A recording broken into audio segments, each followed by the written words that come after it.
모든 운동 애호가에게 있어 힘든 운동을 마친 후 몸에 영양소를 채워주는 것은 매우 중요하다. 특히 피로한 몸을 회복시키고 다음 운동 준비를 위한 에너지 보충은 필수적이다. 이때 가장 손쉽고 효과적인 방법 중 하나가 바로 스무디다. 지친 몸을 부드럽게 달래줄 스무디는 영양이 풍부하면서도 맛있어서 몸과 마음 모두를 충전해준다. 이제 당신에게 최적의 운동 후 스무디 레시피를 소개하고자 한다. 이 레시피는 단순히 재료를 섞는 것 이상으로 그 속에 건강과 맛, 그리고 회복의 지혜가 담겨져 있다. 먼저 준비해야 할 재료는 다음과 같다. 첫 번째로 바나나가 필요하다. 바나나는 포만감을 주고 근육 회복에 필수적인 칼륨이 풍부하다. 두 번째로 신선한 딸기를 준비하자. 딸기는 항산화 성분인 비타민C가 가득하여 면역력을 높이는 데 도움이 된다. 세 번째로는 시금치 한 줌이 필요하다. 시금치는 철분과 마그네슘을 제공하여 근육, 통증 완화에 긍정적인 영향을 미친다. 또한 프로틴 파우더와 아몬드 우유도 빠질 수 없다. 프로틴 파우더는 근육 회복을 돕는 필수 아미노산을 공급하며 아몬드 우유는 유당 민감성을 가진 사람들에게 적합한 대체 유제품으로 칼슘과 비타민 D 공급원이 된다. 마지막으로 약간의 꿀을 넣어서 자연스럽고 건강한 단맛을 가미할 수 있다. 재료를 모두 준비했으면 믹서기를 꺼내 섞으면 된다. 먼저 바나나를 넣고 딸기와 함께 시금치를 추가한다. 그 위에 프로틴 파우더 한 스쿱을 넣고 아몬드 우유를 반 컵 정도 부어준다. 모든 재료가 준비되면 부드럽고 크리미한 상태가 될 때까지 갈아준다. 만약 더 달콤한 맛을 원한다면 꿀 한 스푼을 추가해도 좋다. 스무디가 완성되면 곧바로 섭취하자. 운동 직후 30분 이내에 영양소를 섭취하는 것이 회복에 가장 효과적이기 때문이다. 이 스무디는 근육 회복을 촉진하고 집에서 손쉽게 준비할 수 있다는 장점이 있다. 한번 맛보면 매일 운동 후 이 스무디를 찾게 될 것이다. 이렇듯 운동 후 필수 스무디는 단지 몸을 채우는 것이 아니라 운동의 마무리를 완성하는 훌륭한 방법이다. 꾸준한 운동과 건강한 식습관을 통해 당신의 운동 여정에 활력을 불어넣을 수 있다. 그리고 이 스무디 레시피야말로 그 여정을 더욱 즐겁고 건강하게 만들어줄 확실한 동반자임에 틀림없다. 두 번째 이야기. 어느 날 영희는 친구들과 찍은 사진을 보며 그녀가 최근 체중이 많이 늘었다는 것을 깨달았다. 예전에는 운동도 하고 먹는 것도 조절하곤 했지만 시간이 지나면서 생활이 바빠지고 운동은커녕 건강한 식단조차 유지하기 힘들었다. 이에 영희는 체중 감량을 결심하고 건강한 식단을 새롭게 계획하기로 마음먹었다. 처음으로 영희는 온라인과 다양한 책에서 정보를 수집했다. 수많은 다이어트 정보가 있었지만 그녀는 지속 가능하고 자신의 삶에 맞는 방법을 찾고 싶었다. 결국 그녀는 하루에 필요한 칼로리를 계산하고 그에 맞춰 균형 잡힌 식단을 구성하기로 했다. 영희의 식단은 5가지 주요 식품군을 기본으로 구성되었다. 아침에는 귀리와 아몬드로 가득 차 노트밀을 선택했고 당도를 높이기 위해 약간의 꿀과 계절 과일을 추가했다. 오트밀은 영양소가 풍부하여 포만감을 주었고 하루를 활기차게 시작할 수 있도록 도와주었다. 점심에는 신선한 채소를 듬뿍 넣은 샐러드에 닭가슴살이나 두부와 같은 단백질을 더했다. 드레싱은 지방과 칼로리가 낮은 올리브 오일과 발사믹 식초를 사용했다. 맛있고 건강하면서도 식이섬유가 풍부한 점심은 오후 내내 에너지를 공급해 주었다. 영희는 저녁에 가벼운 음식을 먹기로 했다. 브로콜리, 당근, 고구마 같은 채소를 찌거나 구워서 먹고 그 옆에 작은 양의 생선이나 가느다란 스테이크를 곁들였다. 이러한 식단은 저녁 동안 소화가 잘 되도록 도왔다. 그러면서도 맛있고 배부르게 느껴졌다. 간식으로는 견과류 한 줌, 저지방 요거트 또는 사과 한 조각을 즐겼다. 영희는 물을 꾸준히 마시며 몸의 대사를 활발하게 유지했고 녹차나 허브차로도 갈증을 대신했다. 무엇보다 영희는 주말마다 친구들과 함께 건강한 식습관을 공유하며 서로의 목표를 응원했다. 함께하는 요리 클래스에 참여하거나 자연 식자재로 새로운 요리를 만들어 보는 것은 더 이상 의무가 아니라 즐거운 활동이 되었다. 몇 개월이 지나고 영희는 차츰 체중이 줄어드는 것을 느낄 수 있었다. 그녀의 에너지도 많아졌고 옷이 점점 헐렁해졌다. 무엇보다 영희는 건강한 식단이 단순히 체중 감량을 위한 것이 아니라 삶의 질을 향상시키는 근본이라는 것을 깨달았다. 영희는 매일 아침이 기대되는 긍정적인 변화의 여정을 계속 이어가고 있었다. 영희의 이야기는 체중 감량을 넘어 건강한 삶을 위한 꾸준한 노력이 얼마나 중요한지를 알려주며 많은 이들에게 영감을 주었다. 그녀는 단순한 다이어트가 아닌 생활 방식 변화를 통해 건강한 삶을 설계하고 있었다. 마침내 영희는 건강한 몸과 마음을 얻으며 체중 감량이라는 목표뿐만 아니라 자신감을 되찾았다. 세 번째 이야기. 한때 나는 건강이란 일종의 옵션처럼 생각하던 시절이 있었다. 그저 젊음이 모든 것을 해결해 줄 것이라는 믿음으로 하루하루를 살아갔다. 하지만 30대에 접어들면서 몸이 보내는 작은 신호들 피로, 잔병치레, 소화 문제를 무시할 수 없게 되었다. 이때부터 나는 건강에 대해 진지하게 고민하기 시작했다.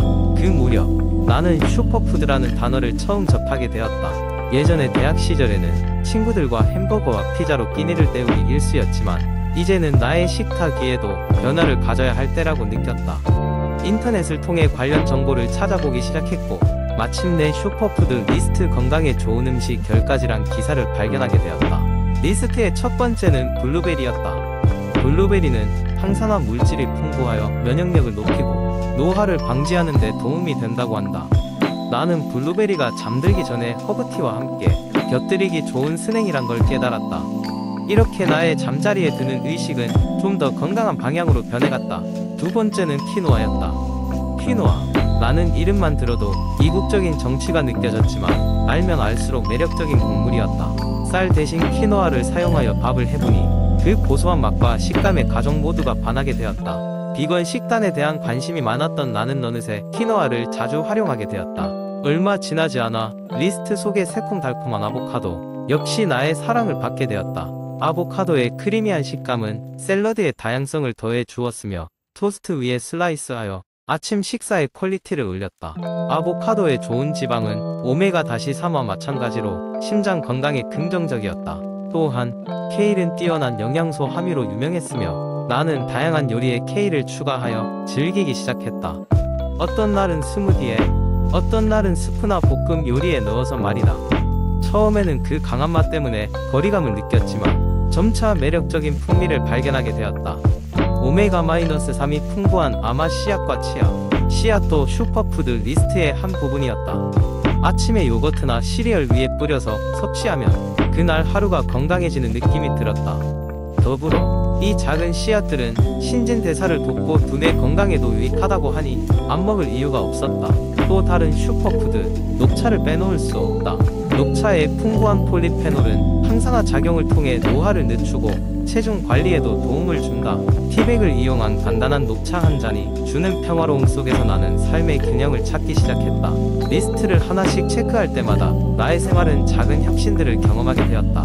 브로콜리, 올리브 오일, 고구마, 그리고 마무리로 다크 초콜릿까지 각기 다른 특징과 효능을 가진 이 슈퍼푸드들은 나의 건강 여정에 없어서는 안 될 동반자가 되었다.